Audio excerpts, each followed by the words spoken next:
Welcome to the last breakfast. Please enjoy the video. You start by measuring the wall and cutting a rigid backing panel to full wallpaper size. This gives structure. Once cut, mark the zipper center line and layout where the zipper teeth will sit. Use a pencil to score a shallow groove along that line. This prevents the fabric from bunching and guides the stitching. Make sure to keep 1/2-inch allowance at edges for trim.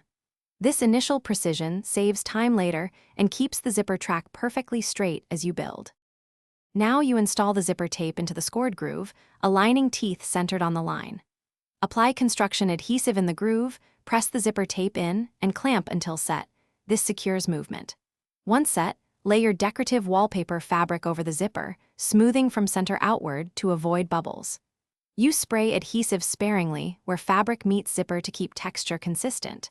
Trim excess fabric but leave a 1/4 inch for folding under trim. This sequence keeps the zipper functional and invisible.